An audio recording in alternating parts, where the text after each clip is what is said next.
You are in the wrong spot. Get over where you belong. Hello, everybody. Welcome back to the Dark Descent into Horror. And Happy New Year. It's New Year's Eve for you. It sure is. It feels no different than any other day of the week. It's a new year. New opportunities. New horror. It'll be fun. Your face was frozen there for a second, but okay. Come here. Come here. Come here. Come here. Come here. Come on. Good Lord. How long does it take you to jump nowadays, huh? Are you that old, huh? You're high. So, Happy New Year, everybody out there. I hope that you've had a great year. Of course, for those of us in the United States, our New Year will start tomorrow. It'll be New Year's Eve. Hi, baby. How are you doing? You're shy. Fizzy celebrating the new year like she always does, having to be the center of attention. But as always, I want to welcome you all to the Dark Descent into dog tail wagging and hocking off the keyboard. And is she wearing a hat? No, it's a collar. Okay. No, it's her Christmas scarf. Yeah, positioning was weird. I thought it was a hat. Normally she has a scarf. You can't do this. You can't do this. You can't take over this show. This is the Dark Descent into Horror, not the Dark Descent into Chihuahua. First off, it's Doggo Descent. Doggo. So today we're going to look at the best and the worst of what we found in 2023, what came out in 2023, in both video games and movies. Now, keep in mind that some of the movies and games that we may talk about came out before 2023, but we didn't discover them till 2023.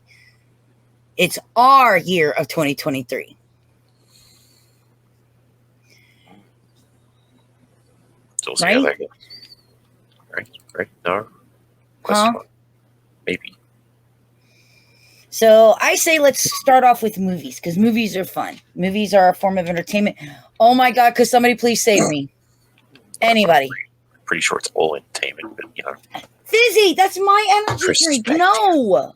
You can't have that. It's bad for you. No. You can't have energy drink. It's bad for you. Fuel, save your dog.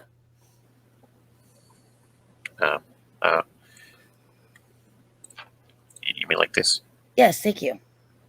There you go. Fuel. That works too. Anyway, just get off my desk so I can work. Speed. There, look at that. Thank you for the puppy treat. All right. So we're going to start off with animated movie that we both actually really enjoyed. I mean, yeah, for the most part, it was actually pretty good, cast-wise. It was great. Wasn't ridiculous, right? Resident Evil Death Island. She's trying to make up for what happened to her. You mean how Wesker brainwashed her and made her come after us? No one's blaming Jill for that. Why can I not hear? That volume is big shit. Except Jill.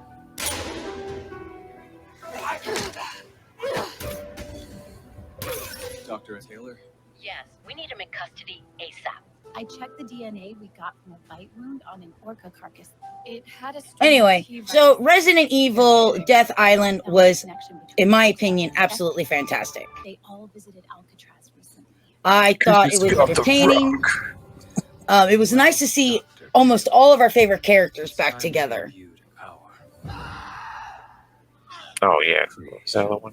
Rebecca Chambers. I'm pretty sure she was in there somewhere. It's going fast and without being bitten. Oh yeah, the sewer system with the Lakers was amazing. And there's Rebecca Chambers. Yeah, the aquatic Lakers with the weird shit going on. Might have something to do with the opera on now. Most likely. And the fact that it takes place on Alcatraz, I mean, that's just really cool. Dylan! Suckers. You're nothing more than pawns. That can't be good. That is such a great scene right there, seeing everybody together.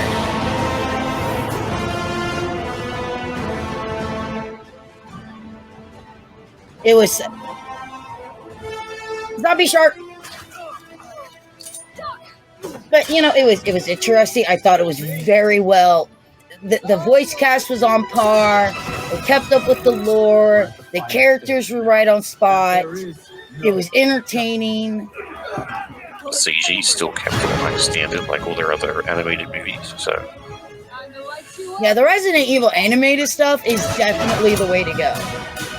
If you haven't seen any of their animated movies, yeah, Degeneration, Damnation, and Vendetta, all top quality. Yeah, this was definitely a highlight of 2023. As soon as we saw it, we were like, yes, please. Have to. Please. Now, it's gotta be. game? No, of course. Well, one of the nice things is that they always do keep with the lore of their video games. So yeah, they're all tie-ins, sort of. Like they bridge between movies most of the time. The generation between, I think it was 4 and 5. I don't know. You could go and Google like that, and it'll tell you exactly everything. Well, like they have, some of them had post-credit scenes or whatever the hell that were linking the stuff together, so you would get a tidbit of what was going on. But yeah, with these newer ones, it's a little harder to spot that. But now, this next movie, we were kind of split. I enjoyed it. Fuel thought it was a comedy for whatever fucking reason. But you gotta be more specific here. Like, the only thing that I didn't get was the ending. But okay. I liked watching this person survive. And this movie? Oh, okay. Yeah, alright. I know which one you mean now, I think. So, continue. Yeah. Hey, can I have this back, please? Thank you. No one will save you.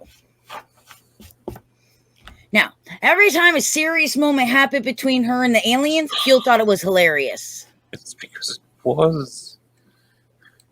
Why? Okay. I don't know why my stuff is trying to do stuff it ain't supposed to be doing. No.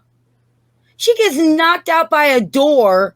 You're supposed to take that seriously, and you're busy trying to not piss yourself. The way they set it up, it was fucking hilarious. Fuel, people getting put into a tree mulcher to you is hilarious. I fail to see your point. If the tree mulching thing was great, then a door smacking her in the face, maybe not quite on the same par, but still fun. I still think I think she is the protagonist, and some of the ways that she defended herself, I liked them. It wasn't the greatest. The trailer, in all honesty, was a lot creepier than the actual.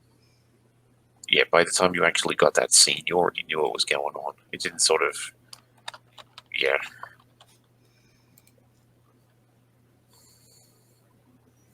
For something with what I like to call minimum cast, wasn't like terrible. Because a lot of the time that happens with indie movies and stuff like that, and when they have like shit all going on, kind of drags on and it gets boring. But this one, it's kind of like, she's put through her paces. I mean, well, I like the fact that suffers. She's isolated because of a tragic event that happened. Yeah, okay, but my point is, like, she suffers through this fucking movie. She suffers hard. But she's, like, the only one in the movie as well at the same time. And with very little speaking lines. But I think that actually adds to the movie, is the fact that she doesn't speak a lot. But for the most part, I actually thought she was, like, mute. Like, she couldn't speak because she wasn't speaking. Most people in this situation would be like, oh, fuck me, during the weird shit like this. But, Barely spoke a word.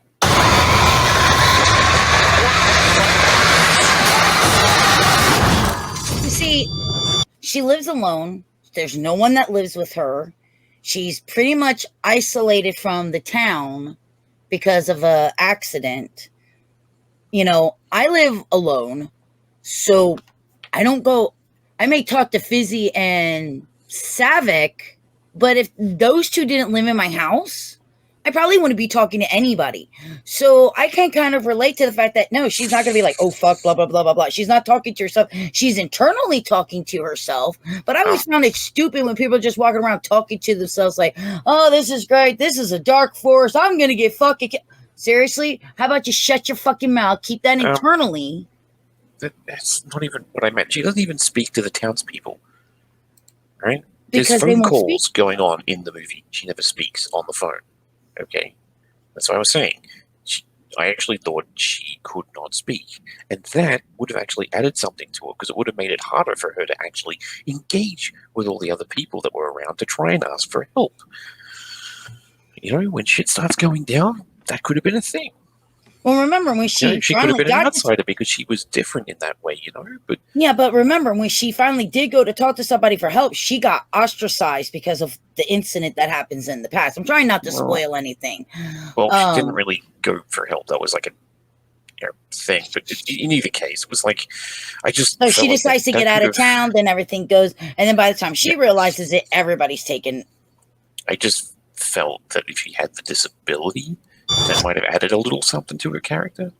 Because it's like, you know, it's hard for people like that to get messages across. Yeah, but but at the same point in time, I also like the fact that she wasn't mute for the sheer fact of going to be a little bit too close to the movie Hush, and that's a fantastic horror movie. I don't really remember that one.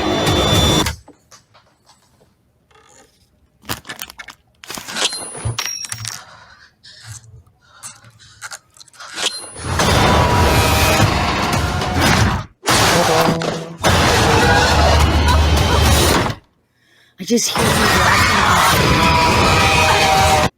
Where she goes to run up to it and he's just like, whack! And you're just like, blah! And I'm like,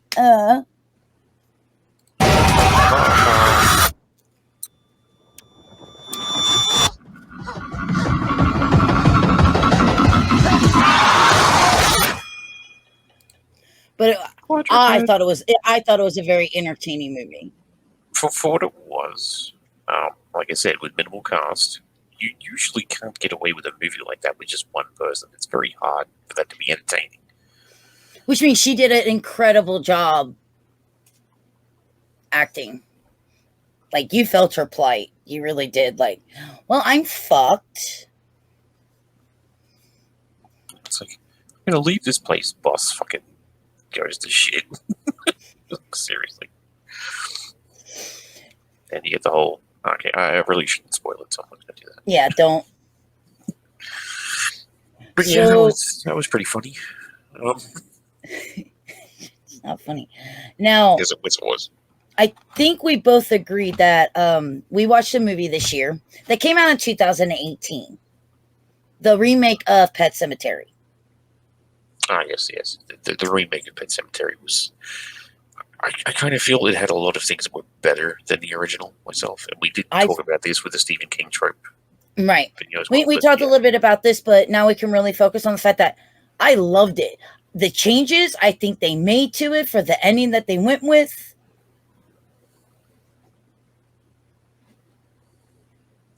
You saw that too?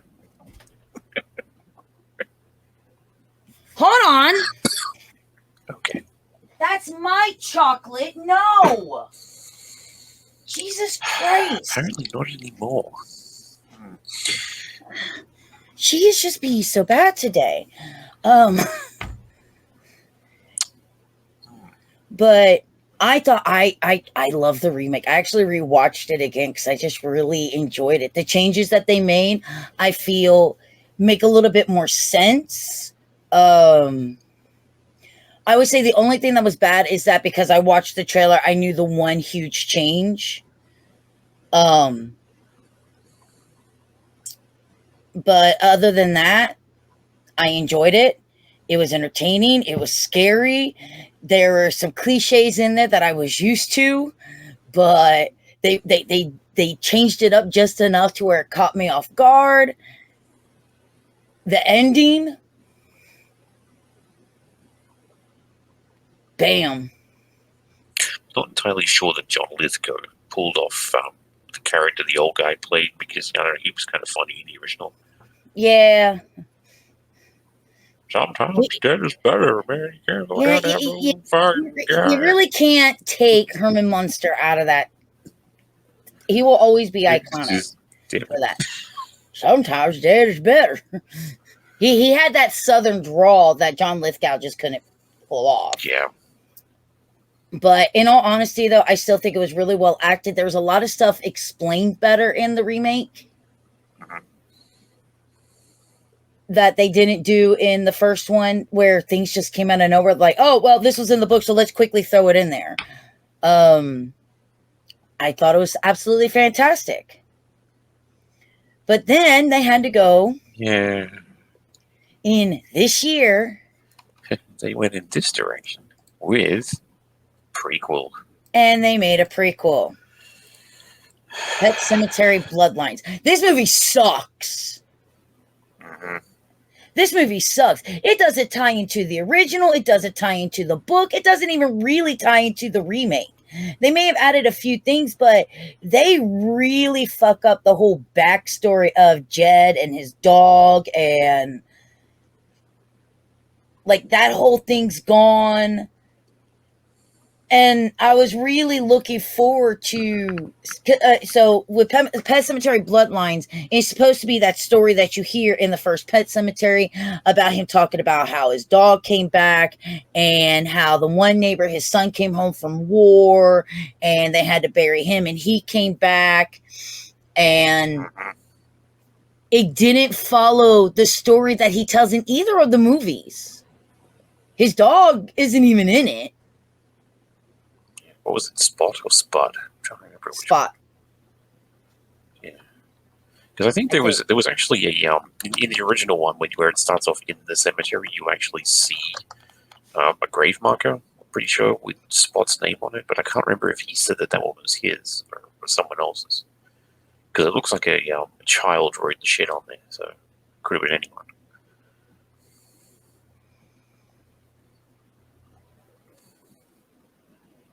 Yeah. What is his name? I want to make sure what his name is.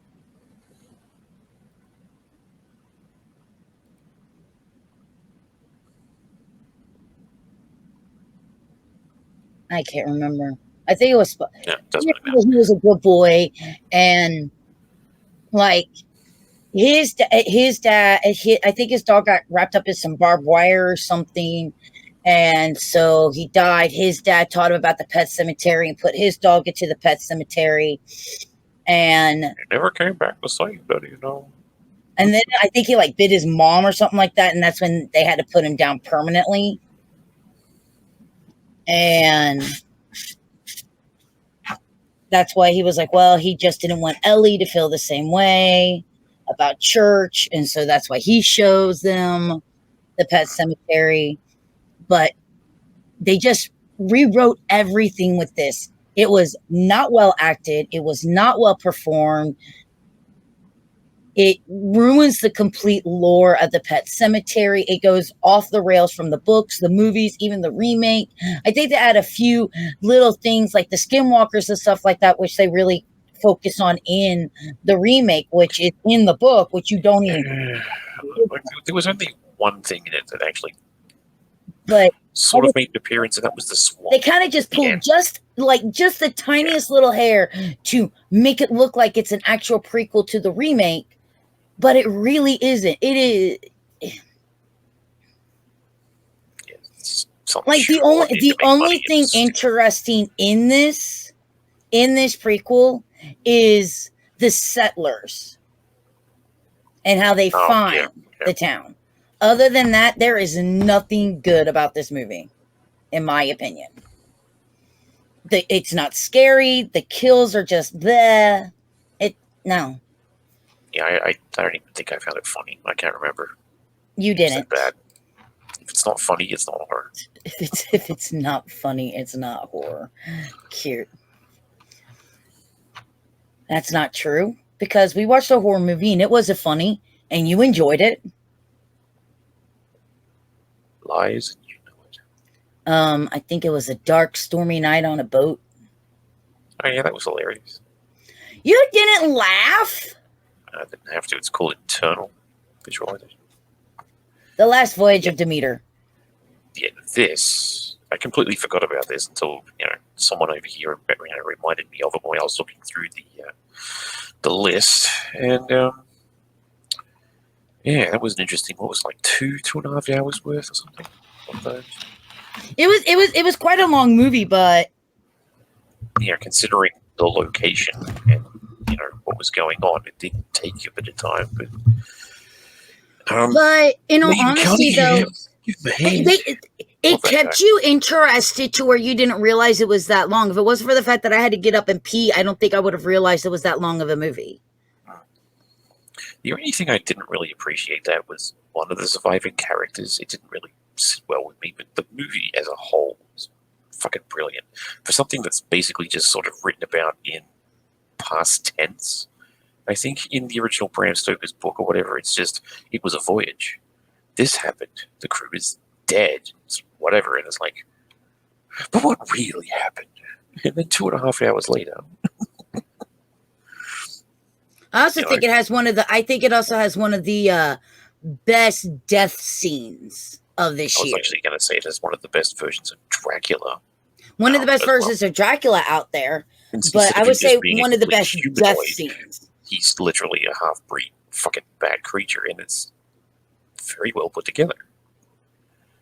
I like how he doesn't transform into a bat. He already has the bat wings on him. That's exactly right. He's literally a half-breed, hybrid, whatever word you want to use for it. He's a half-blood. We got to kill him. No. Well, yeah, they were going to try and kill him. Didn't work. They did it. No. But if you haven't seen it, you're going to have spoilers of 5, 4, 3, 2, 1. The Kid.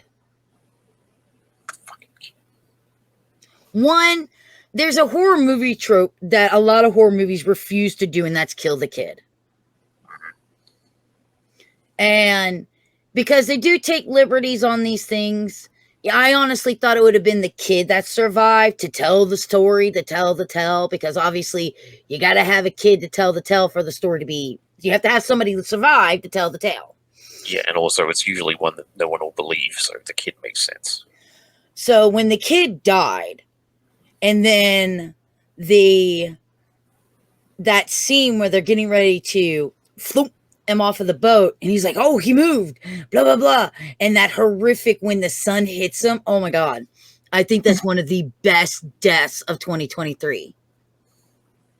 Like, that's just that for the lack of better words is burned into my brain. I can see it clear as day.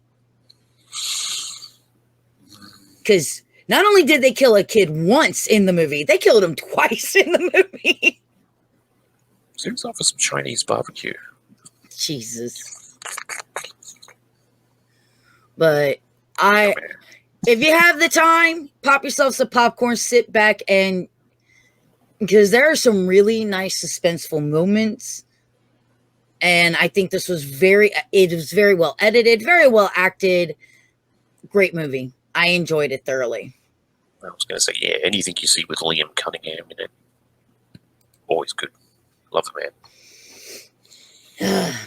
Now, a movie from one franchise of vampires to a franchise that was so easy to do. Nicolas Cage already did it and didn't even talk in the damn thing. How the hell did you fuck this up with countless video games is beyond me.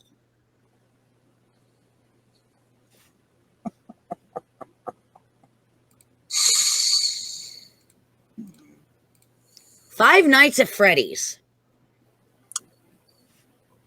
Terrible business. It was a horrible, horrible movie. I don't Willy's know. Wonderland coming out several years earlier did the movie, did that kind of franchise better than this fucking travesty. And the funniest thing is, I haven't even seen this, but based on the lead actor alone, I knew it was going to be bad. And everyone confirmed my suspicions straight off the bat, so. Five Nights at Freddy's. I do not remember a scene playing the Five Nights at Freddy's games where they all sat around laying down on the floor with Freddy Fazbear and his little companions singing Kumbaya for a sleepover. It is very slow. Yeah, there's a scene before the murder start where they already know the animatronics are up and walking around and are alive. And the lead guy, Hunger Games boy, I don't know his name. That guy. He's sitting there and he has to bring his daughter to work with him, and they have a slumber party with this and the rest of them, and they're actually in a circle. All their head, like they're laying down, and all their heads create a circle, so they're all like head to head to head to head, having a slumber party.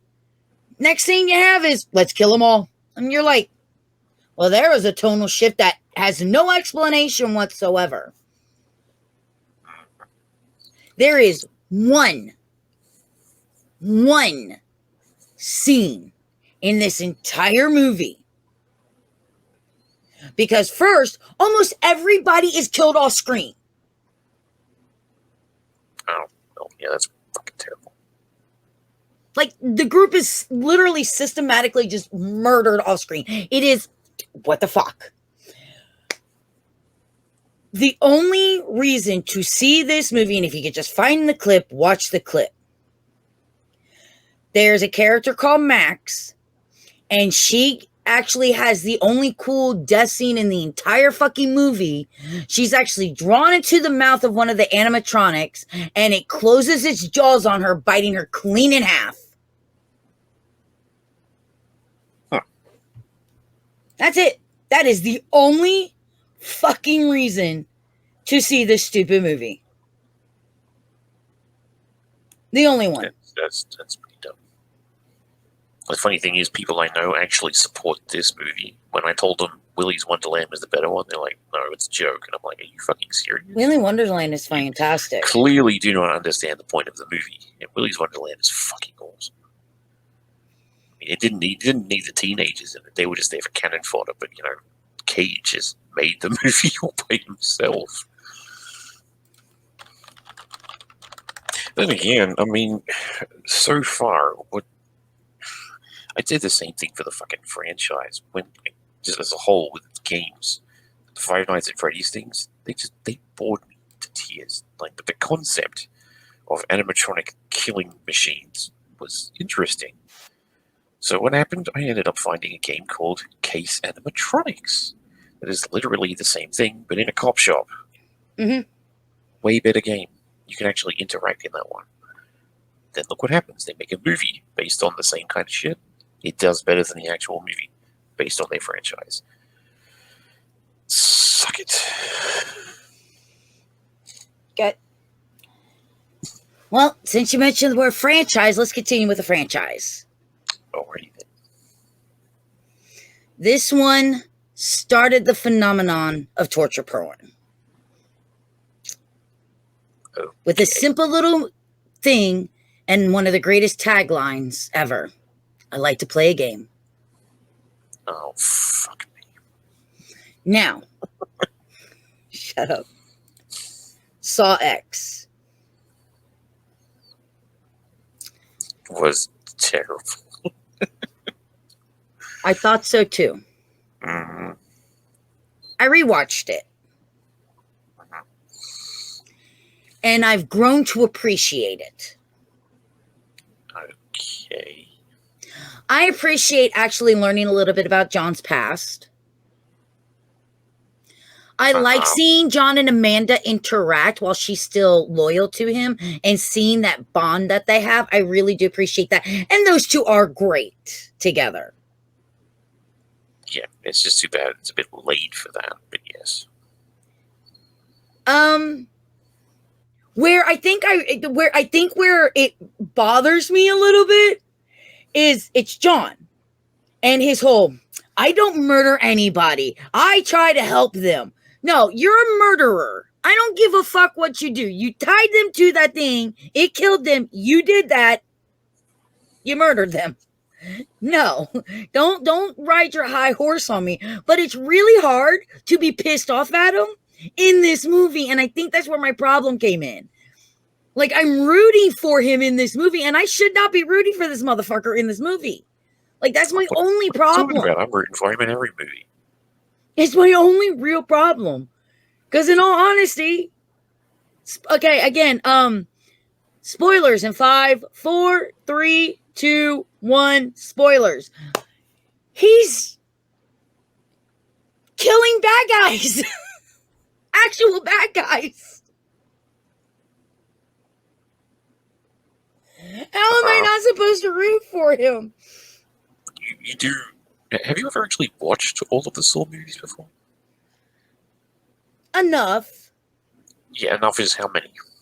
I've seen them all. I've seen some of them once. I've seen all. I saw the first one a couple. Look, Saw is not torture porn. Is not my type of franchise. I can handle Saw a lot better than Hostel because Hostel's like fucking a porno torture. Blech. Okay, that actually is torture porn. Saw wasn't really, but and I no, but I mean, but these people did him wrong. There's actually a few people that did him wrong. If you actually pay attention to any of the back story throughout the rest of the other movies, you just got to really pay attention. At some point, it doesn't make it obvious. But this one really gives you sympathy towards him. Watching his hope get ripped from him for what they do to him. Again, that's been done. Yeah, but the way that they do it in this one, like, I don't know. This one, it's don't. I don't want to root for him. I don't. Well, it's too bad because he's the hero here. Now, I will say, it is kind of nice in this one seeing some of the people actually get out of their stuff. Like Amanda does in the first one. It was kind of cool to see them be able to get out of that. Yeah, that does actually happen. Twice. Yeah, but I mean, it's happened in other movies too. This isn't the only one. I'm just like, it's a thing that happens in a lot of them, actually. I've never seen anybody get out of them except for in the first one, or if that's because they needed the character in another part of it.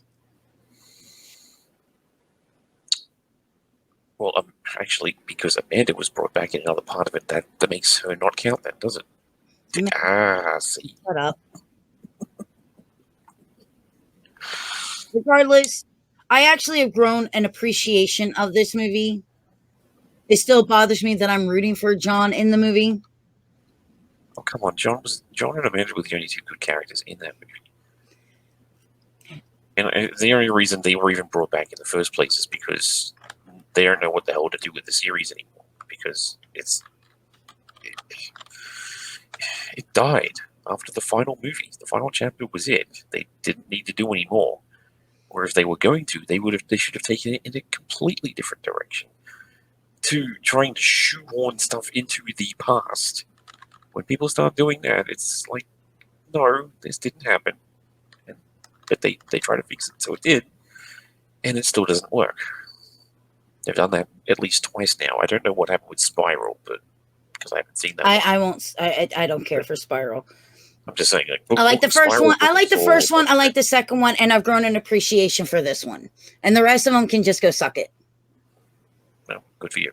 Anyway, They did this timey-wimey bullshit. This one takes place over here. This one's over here. This one's... I ain't got... no, actually, they No. all pretty much take place at the same time or after each other. It doesn't matter. I don't have Sorry. time to try to keep up with a horror movie lore. I don't need that. Well, too bad.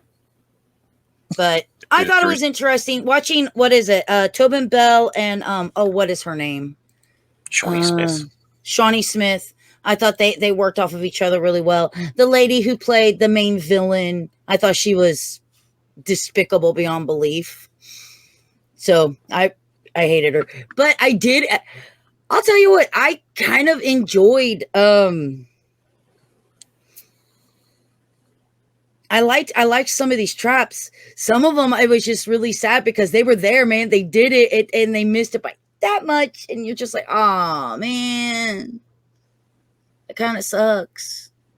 And seeing Yes, speaking of sucks, look at the tubes on that dude's head. Yeah. Like he was getting out of that one. Yeah, this is a Sticky Fingers boy from the hospital. I don't know. I still haven't. I've grown an appreciation for it after rewatching it. I still cringe though in that one scene with the leg. No. I can live without it. Well, talking about cringe, there's some people in this world that have a fear of dolls. They just cringe at the thought of dolls.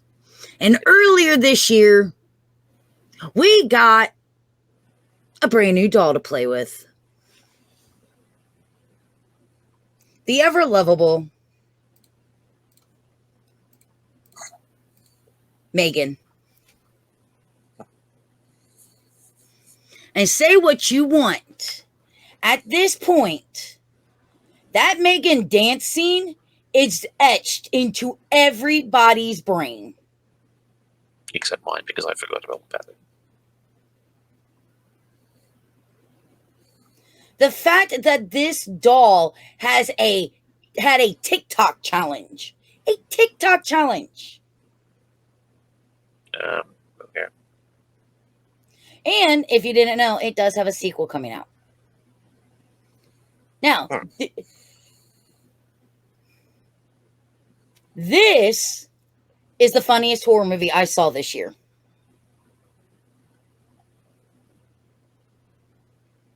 It was just funny to me. It was just funny to me. I don't know why. It was funny to me. Okay. I don't remember funny, but I don't remember the movie all that much, apart from the fact that it just reminded me of the not-so remake of Child's Play. Because it was practically the same thing, only with a different rating and slightly different characters. But you got what? The single parent, the one kid, doll, robotic, off it goes. The only thing is that, I don't know, Megan was probably creepier. I find Megan to be creepier than the Chucky remake. Now, don't get me wrong. I think Mark Hamill did a great job as the voice, and there are some really cool kills in the movie, but they would have been better off making that a not Child's Play movie and doing what they did with Megan and making it its own entity. And I think that's where Megan beats the Chucky remake, is because it didn't live off of the hype of a namesake. Yeah. But, I mean, apart from some of the gory kills that happened in the Child's Play remake, this, like I said, this movie is practically the same in, like, theme, story, whatever else. But this one, I don't know, like, overall this one was just definitely better. It didn't need the gore in order to, get the message across, really. Well, it didn't need the gore. I think it is rated PG-13. Again, so, but you do have a point. There are similarities. They're both dolls. They both have AI, and they both learn to protect their child. Now, one of the differences in this one, Megan is created because the little girl here, her parents die. She now lives with her aunt, and her aunt has no idea what the fuck to do with her and doesn't want to spend any time with her. So she creates this doll to basically take the place of being a parent. Yeah. Whereas the other one is just given a doll. When It's just given the hottest toy of the century. Yeah, but the thing is, with that one, it didn't make much sense because he looks too old to be playing with that kind of shit. You know, he looks like the kind of kid that'd be like, where's my console? You know? Because Megan doesn't take on the best friend aspect. She takes on a parent role, reading the girl's stories, tucking her into bed, making sure she brushes her hair, her teeth, helping her pick out her clothes. Megan's more of a mother role for her. Chucky's supposed to be his best friend to the end. Heidi-ho. Yeah.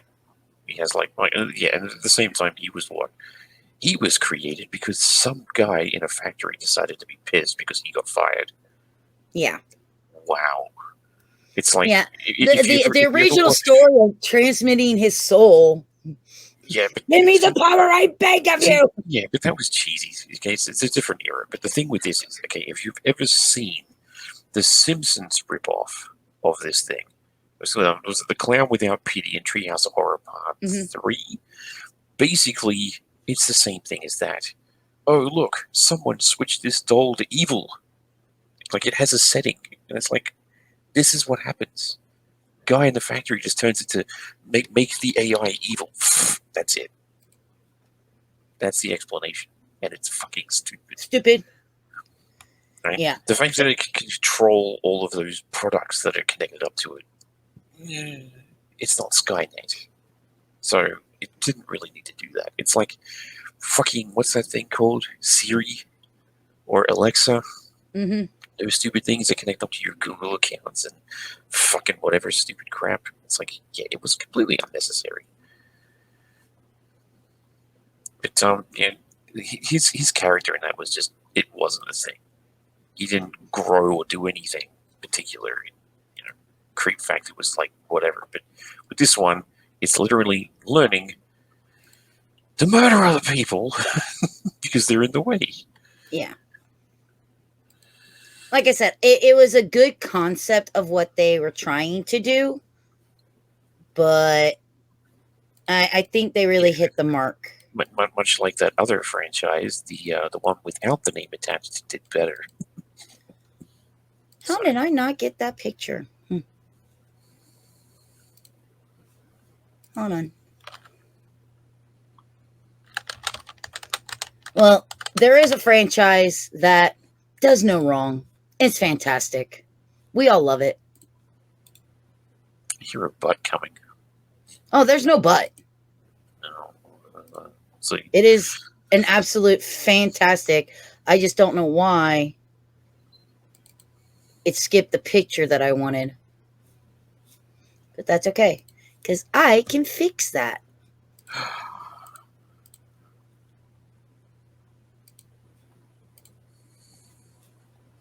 Evil Dead Rise. Oh, fuck me. Yeah, when you mentioned the trope about children not dying, this is what immediately came to mind. This movie, when I first saw this, it's the only time I've seen it. I'm waiting for. I'm gonna rewatch it at some point. But watching this, the first thing that stood out to me was the lack of cast, which is never a good thing for anything that I watch because it means nothing can really happen, or not a lot can happen, and the movie will drag on. It will take forever for anything to happen. This one kind of went in a surprising direction. Children do not perish in horror movies. There are exceptions, but this is a usual trope that just people just don't fucking do it. This movie threw that out the window. They just said, fuck it. And I am here for this. This was so great. I loved it. Very well casted. The kids felt like kids. Yeah, annoying brats that you just want to kill. You know, But you also understand the way that they are because of the family situations and things that have been happening. So you understand the stupidity of the youngest doing stupid things. Not because she's just a little kid, but because of the background. Like they felt like real characters. It has that elevator scene is just that elevator scene is the tree scene from the first Evil Dead for 2023. Yeah, yeah. And has one of your favorite kills of all time, Wood Chipper. Mm-hmm. Yes, the wood chipper. It's bloody as all could get out, which is what you want from it. I mean, come on. There's like they reference The Shining with the elevator. They reference the tree from the first Evil Dead with the elevator, the wood chipper, the way that they transform, the way that, you know, it was just so well done. Even the stuff that happens off screen, because you're watching through the keyhole of a door and you just see whap, but you can hear enough to go, oh my God. I thought it was very well done.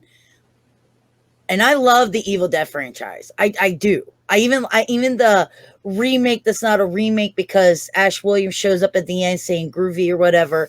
I enjoyed that one. Oh yeah, the remake was good, except for the final scene. When we'll call it the final boss shows up, that was pretty fucking pathetic. But that bitch that was carving her face with the glass was just awesome. Brutal. And then fucking creepy mother over here. Yeah. Oh, who plays the mother? What is her name? Evil Dead Rise. Alyssa Sutherland. I don't know the name. Face looks kind of familiar, but I wouldn't be able to place it. The only thing I really didn't like about the movie was the children characters. I just really wanted them to die. And You want everybody to die. No, but they were just really fucking annoying. I mean, you say things like, oh yeah, they're kids just being kids. No, one of them literally is acting like one of those new age fucking whatever. I hesitate to use the word woke, but there was definitely something going on with one of them, and I think it was the middle kid or something. But when that one perished, I was so there for it. And I can't remember all the details, but I'm pretty sure there was some black vomit in there somewhere as well, because that's usually a trope they have going. Mm-hmm.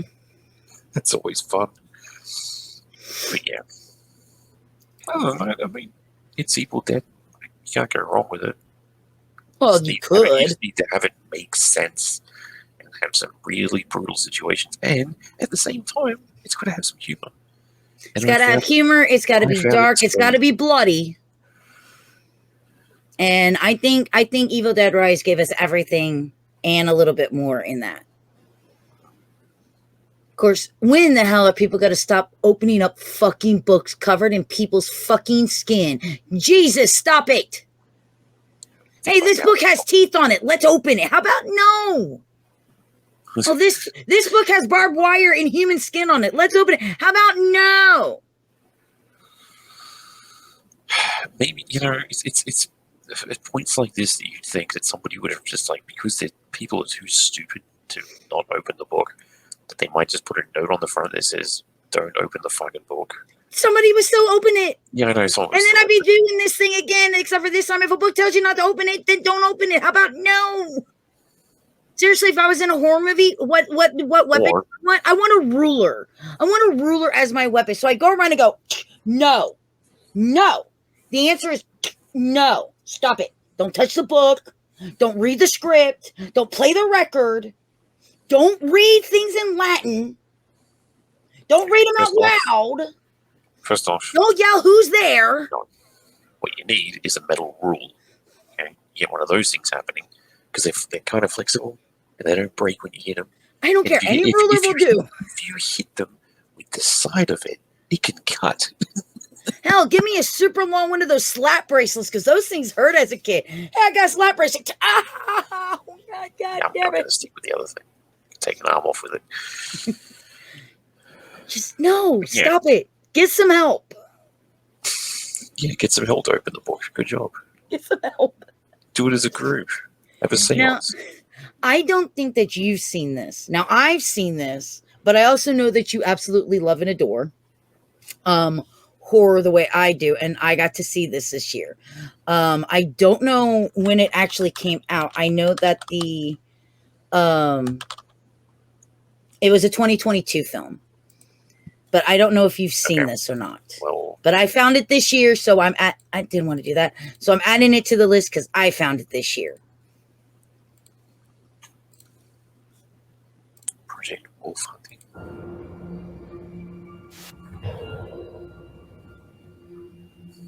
Does it contain actual wolves? 필리핀에서 검거된 한국인 범죄자들이 마닐라 컨테이너 터미널에서 출발하는 Okay, so it's 국제 화물선을 통해 부산항으로 호송될 예정입니다. 이번 송환에는 강력 사건을 전담해온 경력 10년 이상의 베테랑 형사들로 구성된 호송관 20여 명이 범죄자들과 함께 탑승할 예정입니다.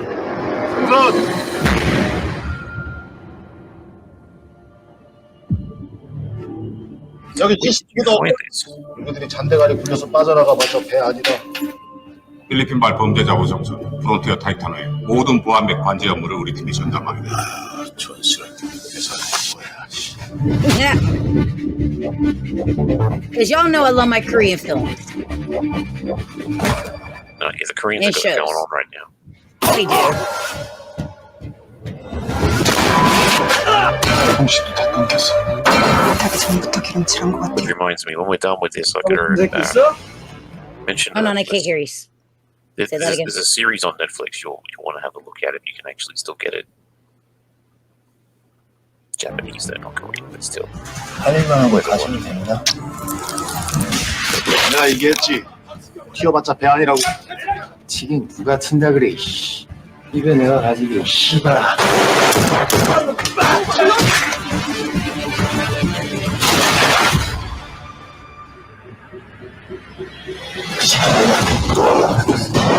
지옥이 따로 없구만. 내가 지옥이다.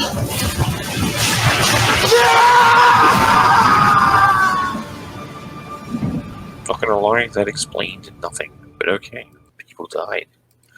I'm here for this. This movie is my 2023 Train to Busan.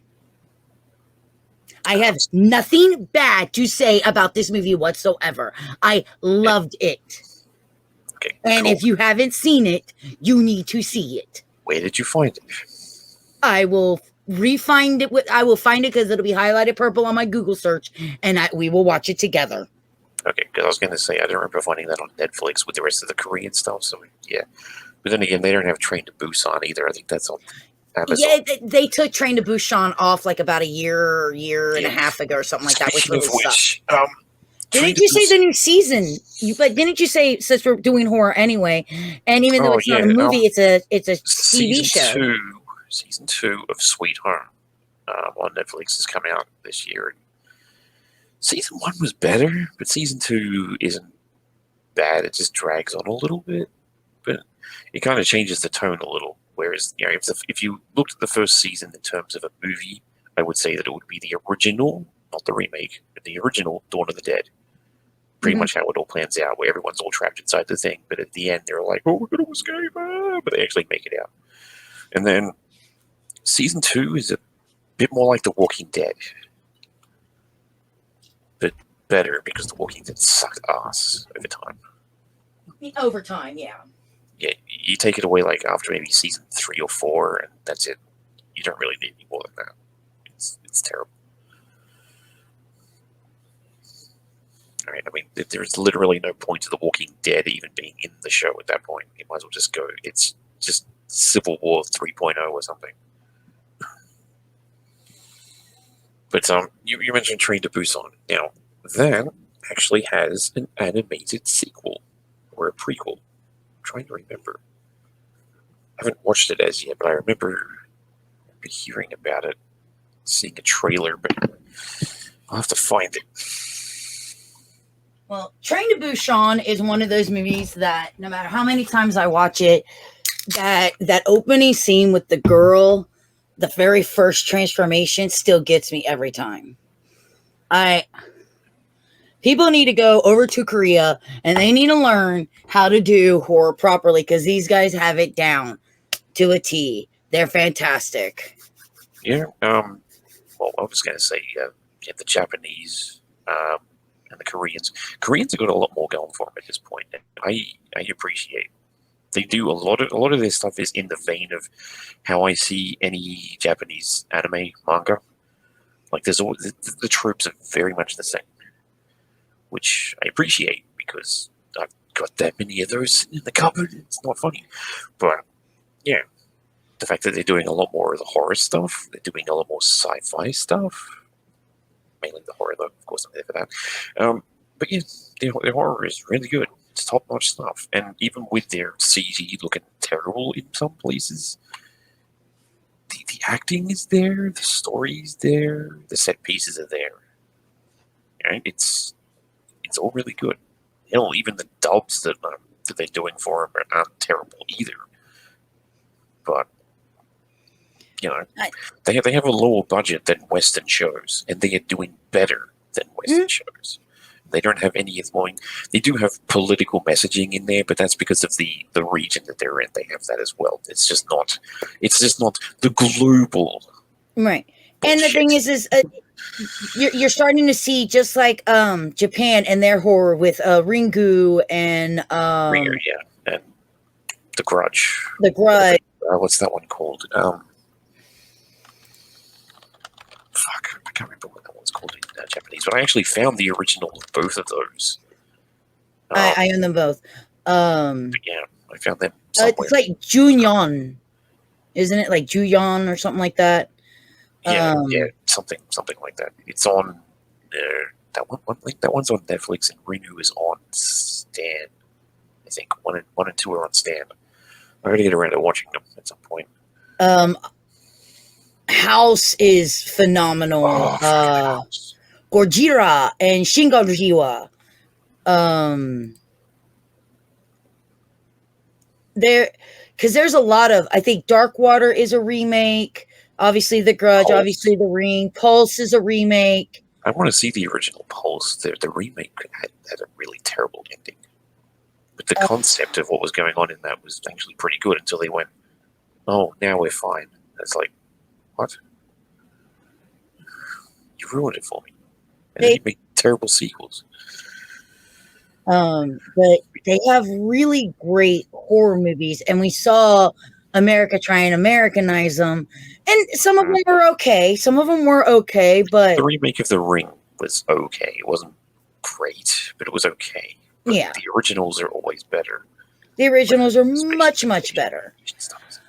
And now you're starting to see it with the Korean stuff because the smash hit, the Squid Games. What did we have to do? We had to go on Americanizing. Squid Games was Japanese.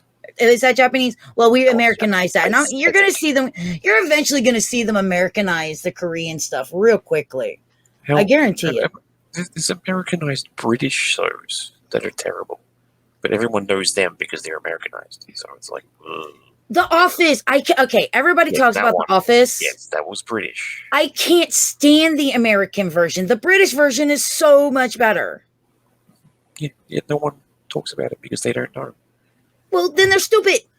I know they're stupid. But that's my point. They don't know, so they don't look for it, or they just can't. Or if it, in the place of the Japanese remakes or whatever, they don't want to watch something that's going to be subbed. But you know, I know. Do it. Oh, heaven forbid reading. So with that kind of brings me to the end of the movies. And I know that we're already hitting our 1 hour mark, but we're going to go a little bit longer because there's a genre. In case you guys didn't know this, Phil and I are also gaming streamers. We play video games. We stream them on our channels. And I don't feel like it would be appropriate for us not to talk about some of the best horror games that came out in 2023. Now, so a lot of these are going to be remakes or sequels. And it's not going to be a fully comprehensive list. It's going to be some of the more well-known stuff. I didn't have time to go through and pick out some games that I really wanted to attempt. But we will talk about a couple of games that we found that aren't from this year that we found this year. So obviously 3 that I could come out with straight off the bat that got remade this year is going to be Dead Space. Brilliant. That one. The Dead Space remake is absolutely gorgeous. It was just beautiful. I didn't get to play it, but I watched a couple of other people play it because I do watch other streamers, and it was so beautiful. Because I watched you play the original. Yeah, you did. And then I think the original, the second one, and we tried to co-op the third game, but we had the sound problems, so we never did it. Right. I think I watched Jacksepticeye play the remake. It was either him or Markiplier, and it was just gorgeous. And because I got to see you play the original, I could actually pick out bits and pieces of going, I know that scene, and that looks so much better. Oh my God, that's so much gorier. Oh, that's fantastic. It did a really good job with it. Another remake that did a phenomenal job this year is Resident Evil 4. Oh yeah. I never managed to play all the way through Resident Evil 4 because how the control scheme was set up for PC, and I am not a controller player. I used mouse and keyboard, and the mouse was conflicting with keyboard controls, so yeah, I couldn't do it, which really pissed me off because every other game in the series from then on had better controls, and they were simple. So I don't know why they never did that with 4, but I played the demo to the 4. Well, until you get to 6, and then you feel pissed off. That game was terrible. Yeah, I played the demo for Resident Evil 4's remake, and it was actually pretty damn good. Even on the lowest spec I could run it on, since my rig is not that powerful anymore. And it was really good. It was really good. So, I'm waiting on my new rig before I actually attempt any of these new remake games or whatever else, but it's going to be good when I fucking get them. Oh, yeah. Because the Resident Evil remakes have been smash. They've been completely Two and smash. 3 were pretty good. 2 is obviously the best one, even comparing it to all the rest of them in the list so far. 2 actually still outweighs 4 in terms of location. Oh, yeah. How the thing was done and whatnot.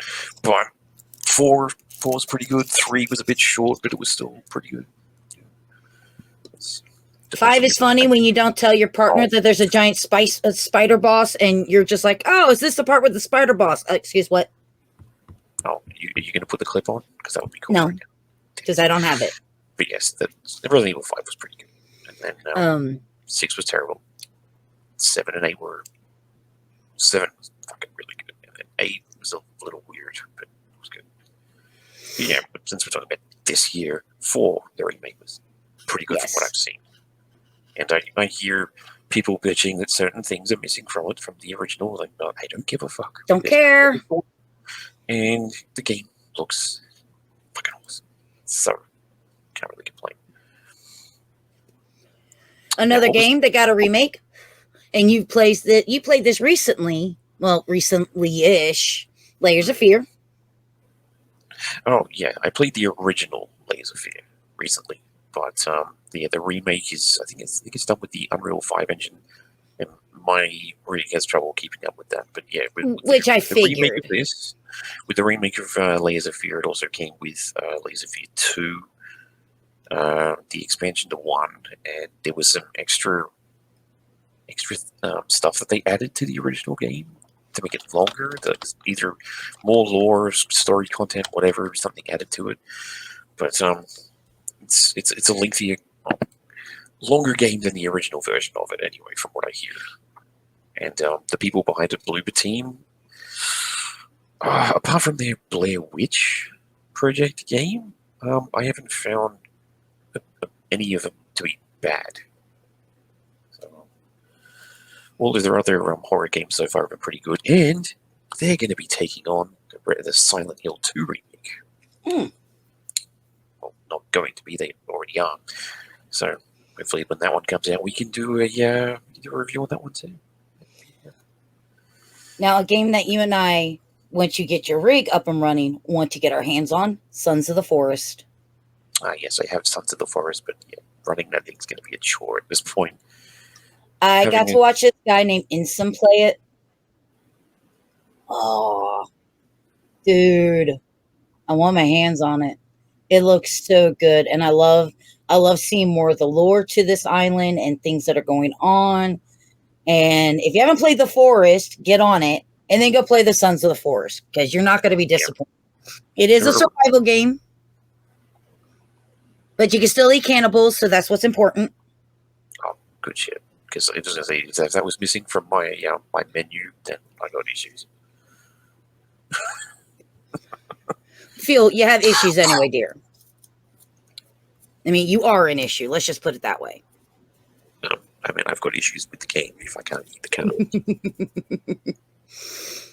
Hell, it would have been cool if I could have eaten your body once you were dead. No. How many times did that happen? No. Like, Now you're getting into sick and disturbing. Okay. Piss off. 2 movie franchises came out with their own games: the Texas Chainsaw Massacre and Killer Clowns from Outer Space. Actually, no, you're missing one. Which Puppet one? Master also got their game too. Oh, did they? Yes, they did. It came out this year. I just know. I have not watched the gameplay on any of these. I can't give you my ups or downs. Texas Chainsaw Massacre. I'm amazed that you still get to be Leatherface in Dead by Daylight because of that game. Probably. But hey, speaking of Dead by Daylight, agreements, since it is 2023, we do get to talk about that. We got Chucky, Tiffany, and we got Stranger Things back in Dead by Daylight, which is nice. And we got the Xenomorph this year. Yes, we did, because I got that. So Dead by Daylight's still going strong and with new characters. And the best part is you actually get Jennifer Tilly and Brad Dourif voicing both Chucky and Tiffany in the video game, which is nice. Even though Tiffany's just a skin for Chucky, but close enough. She is a skin. You do have to pay for the skin. Well, you have to pay for all of it. At least the fact that it actually revoices the skin. Because, in most cases it doesn't do that because it's just a skin. It doesn't change the gender of said character in this case. They went that extra mile. You played another game this year, the original, but its sequel came out. Alan Wake 2 came out this year. Yes, Alan Wake 2. A lot of people are saying that it's there's issues with the main character already, but I've already debunked literally everything that they've said anyway, because the details they pull out were from some shit that's not even in any of the games, as far as I'm aware. So they can go and suck it. But Alan Wake was a good game. Alan Wake 2, I'm looking forward to playing that when it's no longer a fucking Epic Games exclusive, because I hate when they do that. Speaking of Epic Games exclusives, because I still hate them, things that came out this year: Dead Island 2. I was getting ready to pull that out. A game, you and I played Dead Island, which we need to go back and play that. And if we can't get it streamed, we should just go ahead and record it for our YouTube channels. And finish Dying Light. We should do that too, because Dying Light 2 is a thing, even though the original is a better game. This like the story in it's kind of compared to Dead Island, but it's like the gameplay is fun. First person Assassin's Creed. Yeah. By the way, if you guys will excuse, you might hear a voice change because I had to turn off the mic and turn on the headset because my dog is doing something. So I'm walking out of the room to talk to you guys while we're doing this. But yes, Dead Island 2's out. I want to touch that. I think we should go back, replay the originals that we played before. We do need to finish Dying Light. And then I would like to get my hands on Dead Island 2. I really would. Yeah, there is a lot of multiplayer horror games that we really need to get back into. Like either replaying or actually getting into it for the first time once they're no longer. Well, since we're talking multiplayer, let's talk about the biggest hit of 2023. Lethal Company. Lethal Company. Yeah. So. Oh my God. And how quickly the mods have come out for this. And keep in mind that only one guy is developing this game. There's only one developer. of this game. And one person fucking developer teams are actually not as uncommon as you would think. It's just every so often they come up with a really good game. Might be unpolished, but they've got something really good. People just have to touch it up a bit. Off you go. In case the Stardew Valley's another example of that. That's one developer. True, but that's not horror. Well, I mean, unless fuel makes the lore. I mean, I can always remind you of that lore. Where is that comment I left you? But yeah, I mean, I wouldn't say I'm in touch with, but there's a indie developer on that I comment on his stuff every so often on Twitter. Mistiv Dev. Pretty sure he's not English speaking country first language, but he and his brother are basically built fucking walking sim horror games and shit like that are really good. And he's got a new one coming out that when it does come out, I was going to try and draw you into that one. It's called Chasmal Fear. Okay. It's a co-op game with a body cam horror where you can run around and shoot stuff at random locations. Well, there's another game that came out this year that we both had our eyes on, Outlast Trials. Outlast Trials, yes, it's another one. The Outlast series is really fucking good. I've got to play the first 2 games again and the expansion. And there's another indie game called Dredge that I want to get my hands on. Not too interested in that one, but the concept of that one is just a dude that goes out to fish and whatever else, and he keeps dragging out stuff. He starts meeting Lovecraftian creatures. And from the reviews that I've read of it,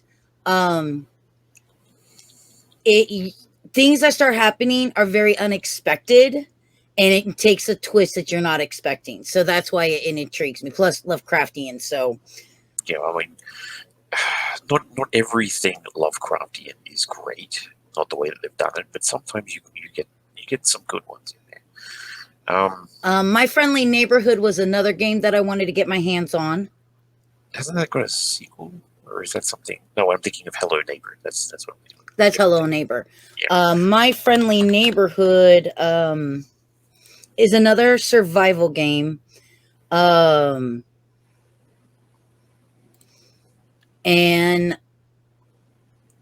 it is single player.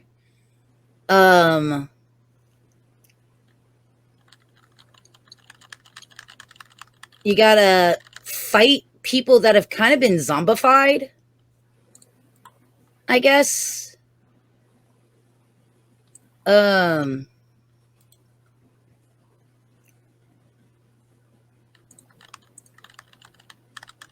Let's see. Years after a children's show has ended, the studio begins broadcasting again. Players control a repairman named Gordon O'Brien sent to investigate the signal.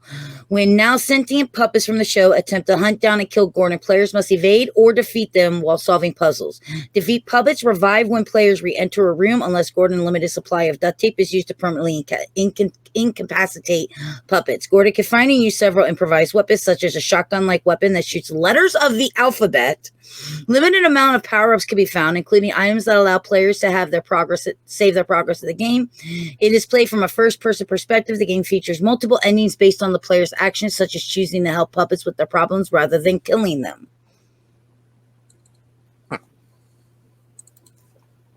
So that one ended up on my list. Didn't Diablo 4 come out this year? Yeah, technically that's not really a horror game, though. I mean, and then I think the other big the demons and shit that in there and horror, fine, but it's more of an action RPG.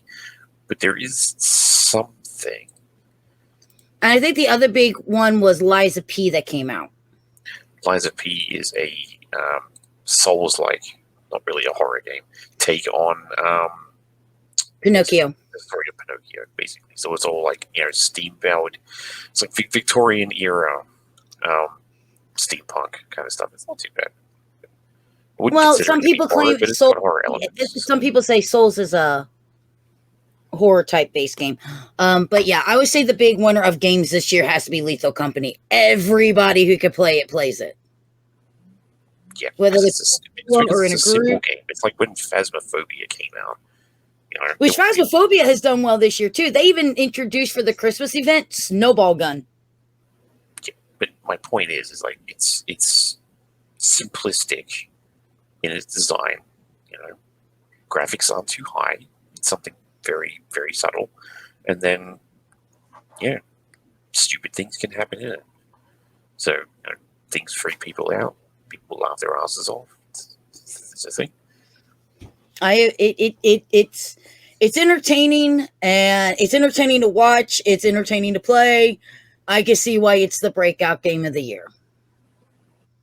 Now, before we finish, I don't know if you've got any more, but there was something that I had to make sure we mentioned this as well, since we were talking about Japanese, Korean horror and stuff like that, and Lovecraftian stuff moments ago.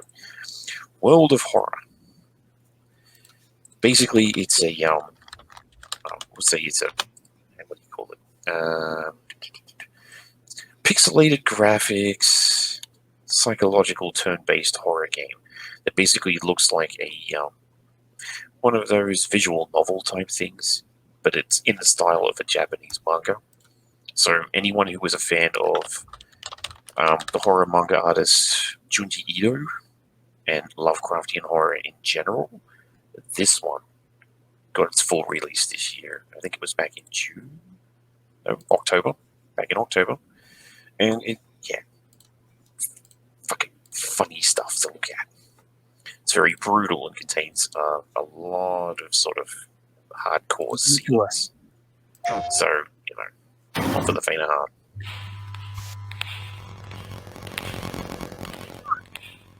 Yeah.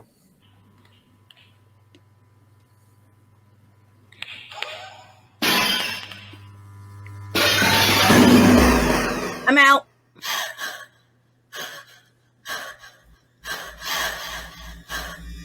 Her eye reminds me of that one girl's eye.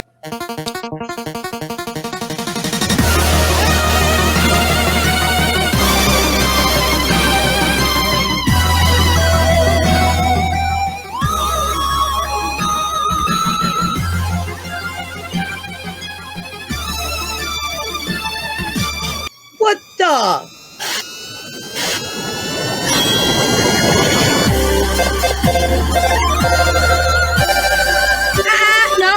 No.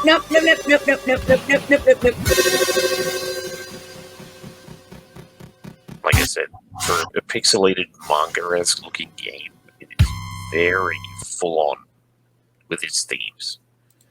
I might have to edit that for YouTube because I don't think they're going to like the beginning of that. Yeah, like I said, very, very, very in your face with that.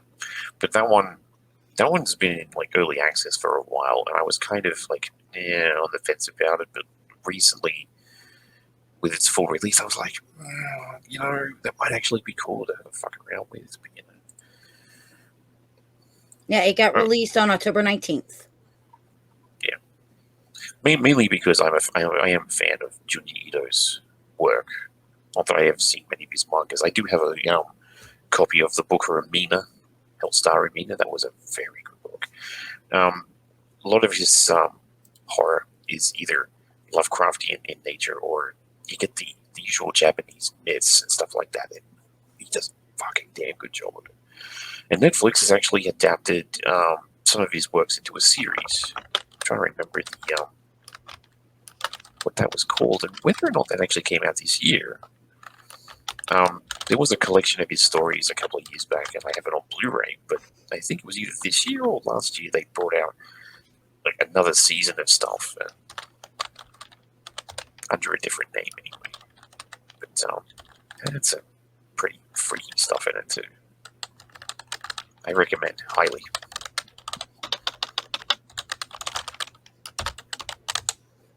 Just typing down notes. Oh, I could remind you later if you just, put it in the private chat. I would be like, yeah, there's that. Or I could just quickly type my notes that I was doing. Yeah, you could do that too. Anyway, was there more? Nope, that was pretty much it. Well, there you go. I mean, we could always end on this. Hold on.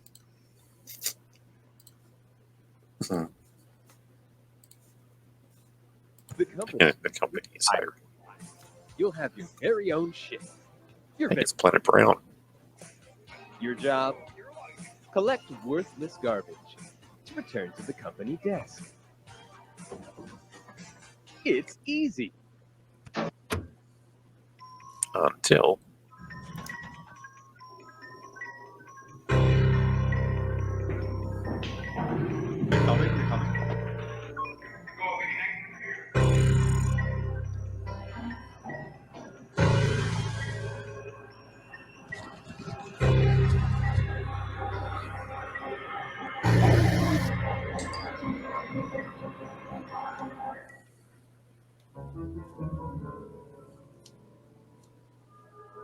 now, see, if only Journey to the Savage Planet went as like if it had a turn for horror, it was as funny as that was. Because that whole, we're hiring people kind of thing reminds me of all those freaking videos that turned up in that. It's still a really fun game to watch people play. There's just so many great moments out there. And if I had the time and the permission to make a clip it, I would have done that, but I really don't have the time or the permission or the time to get the permission in the short amount of time. Because I do prefer to try to, if I can, if it's another content creator stuff, I like to get their permission before I use their stuff. Obviously I would never use somebody's stuff without at least giving them the shout out that they deserve, because it's their content. So I don't want to show too much of it, because obviously if I show another content creator stuff on the channel, it's more so you guys should go watch them. But anybody plays the game. And I was going to say, what we could do, this is a recommendation I brought up like a season ago, but if we're going to steal content, we might as well make our own and just use that footage. We don't steal, we borrow. It was a joke, and I said from ourselves. It's not really. And we will, but we don't have anything from Lethal Company yet. Now, do we? No. Specifically, get a grip. Or I'm going to mute your ass again. Anyway, point being, if we're going to do lists of horror stuff, if we actually have the time, we should go through and make our own footage for crap like that, because I think that would work out pretty well. I mean, like Knife Face Guy and I Found a Kitty, That Laugh, Play Ball, The Singularity, Maury. Yeah, except from not just one game, but that kind of stuff from Monstrum and Phasmo and Resident Evil and. Yes. To give every example, my point is just, that joke. When Amanda does something stupid like this. So this is going to be one of those quick time event things again, too. You ready? Ready. Holy shit!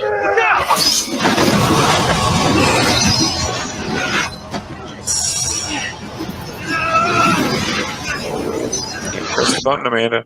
Press the button. Okay, I just died. Well, I pushed the wrong button. My bad. Or you did. Press it. Now, where's the spider boss? Oops. Yeah, oops.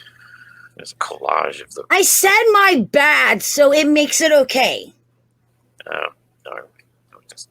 Yes, it does. I said my bad. You're lucky that there was footage to use. Anyway. At least I didn't purposely let me fall out of the plane. You purposely let me fall out of the plane just because I had a couple of bad button mashes. Okay, so shut the hell up. A couple? Yeah, okay. If I didn't mix up the buttons in the first place, you wouldn't have had the content. So shut the hell up. A couple. Hey, you're the one who started the first one without my permission, and I wasn't ready. A couple. On that note, we want to thank everybody so much for joining us. I hope that you had a very wonderful 2023. When we come back next year, there might be one less host. It's all going to be me front and center like this. But we do hope that you all have a happy new year. And if you get to watch this on YouTube, let us know down in the comments. What was some of your favorite horror movies, television shows, video games? What was some of your favorite stuff, from kills to counts to whatever it may be, down in the comments below. On that note, thank you guys so much for watching, and Happy New Year! When it actually happens.